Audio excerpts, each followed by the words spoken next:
Testing. Shit. What a bozo. Listen, this is Sir David the Bard. Yeah, as confused as ever.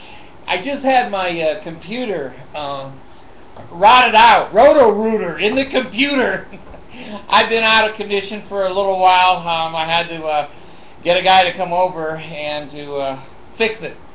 Now, this is Sir David the Bard. I'm coming to you from Kangaroo City down here in Australia, in my hometown here, and I just wanted to let you know that I kind of had a very strange and very scary experience. Now, I know some of you are not going to think this is strange or scary. Screw you. It was strange and scary.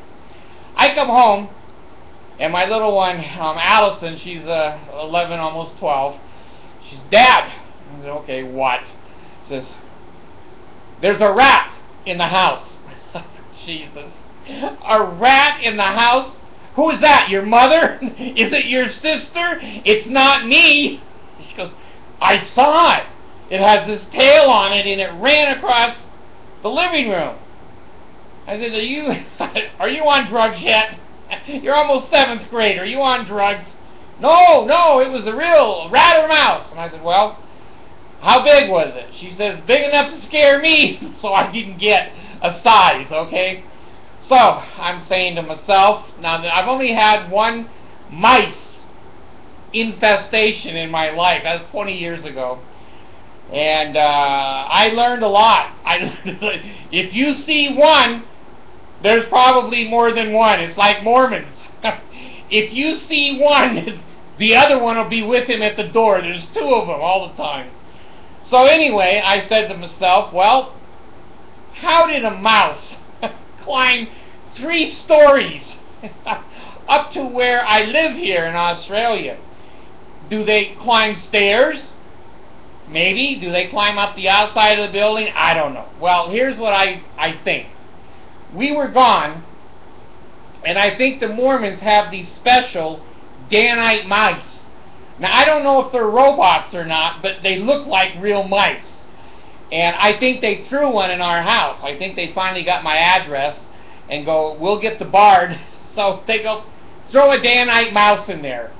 Now, let me tell you something about a mouse and how I compare it to the Mormon church, okay? They're tiny.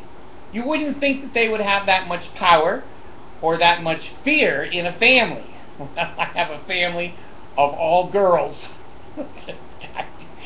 So that night, Allison comes into my room. She goes, Dad, can I sleep with you? I'm afraid of the mouse. I go, honey, if your room wasn't such a shithole, the mouse wouldn't come in there. Well, I'm scared. So the Danite mouse scared my baby. Okay, so we went down to the Kangaroo store here, and we bought these sticky mouse traps. Now, I used to have good luck with those 20 years ago. Nowadays, they're too small. Shell used to make a big strip, and boy, a mouse would get on that and he'd be stuck. Well, we put the stickies down and put some peanut butter sandwiches on it. I don't know if they like jelly, but I just put peanut butter on them.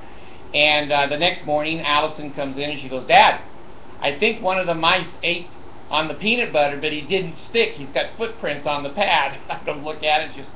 She's right.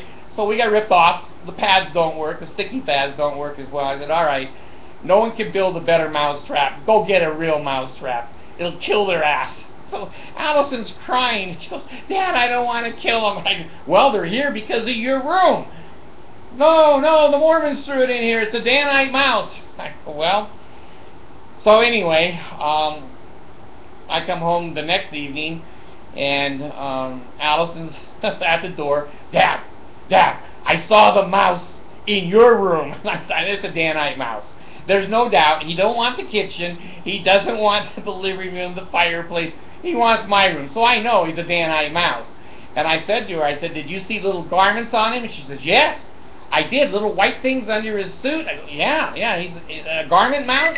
Yeah, a garment mouse. So anyway, I know now it's a Danite mouse. So anyway, we put the mouse trap by the closet. Now, I don't know if he's trying to get new clothes or dress. I don't know what he's trying to do. But I can't catch his ass. So I go to bed. I'm not afraid of the mouse. So anyway, Mercy, she's going to bed out in the living room on the couch, and I saw the mouse. God damn. Everyone sees this mouse but me. I'm not sure he still exists. So I moved the trap. Okay, what happened? She says, I killed him. Hi, honey. Was there a package for me today? No. No. Are you sure? My Abigail. No, she's not here, honey. So anyway, Mercy came in and said, he's dead. And I said, was he a Mormon mouse? And she said, I don't know. I said, did you see his garments? She said, well, he had little white garments. I said, well, they didn't keep him from being killed either, did they? No. Well, that's what garments do. You can put them on a mouse, you can put them on a man or a woman, but you're still going to get killed, you're still going to get burned up. So anyway, Mr. Danite Mouse went into the trash can. Now here's the analogy that I've thought about for a couple of days. I've learned about the pebble in your boot principle. It's very, very small. A pebble in your boot is nothing compared to the size of a human being. But after a while, it's like the Mormon church. It starts to hurt more and more and more. And suddenly that pebble, which was pretty much harmless when we started with it, has now grown into an infection, gangrene, and probably an amputation of the foot. The mouse was very similar. He wasn't very big, and Allison said he was kind of cute. But he wasn't. He was very dangerous, and he had disease, and he was sneaky. Now here's the thing about the Mormon church and mice. They're both sneaky. Neither one, if the mouse had come into the house and pulled his chair up to my dining room and said, hey, Bart, I want to be here, I want some free food, and I won't bring any disease, and I won't bite anybody, I would have said, well, we can negotiate this. But the son of a bitch snuck into my life, just like the Mormon church snuck into my life, and by the time I knew it, the mouse was already having free food, like the Mormon church had my free tithing. So anyway, the mouse was not a big thing, but it terrorized every woman in my house, and they wouldn't sleep in their own beds, and I had to kill it, just like I had to resign from the Mormon church. I had to kill that cult. It was all over me, and it was disease. It's disease. Pretty soon, you've been in it long enough that it's not funny anymore. It's not comical. It's not the circus that it tends to be.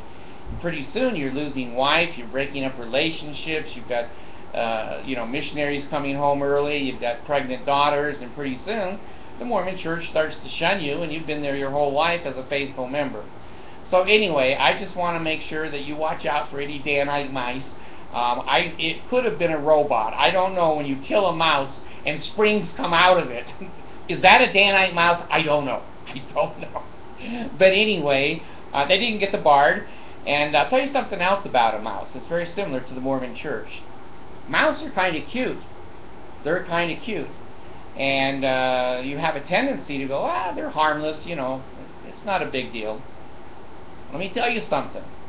My little brother, Randy, in the Philippines, I think he's dead, I don't know. We killed a mouse in Midland, Michigan when we lived there, and the mouse was still in the trap. And Randy thought it was cute, and he went to pet it, and the son of a bitch bit him. That's like the Mormon church. You don't mess with the Mormon church. It will bite you. It'll bite you, it'll break up your family, it'll break up relationships, it'll make you poor, and it'll make you feel like dog shit. So eventually, the Mormon church and the mice will bite you. So anyway, I still have health in the navel, marrow in the bones, strength in the loins and the sinews, power in the priesthood be upon me and upon my posterity through all generations of time and throughout all eternity. Bard's gone.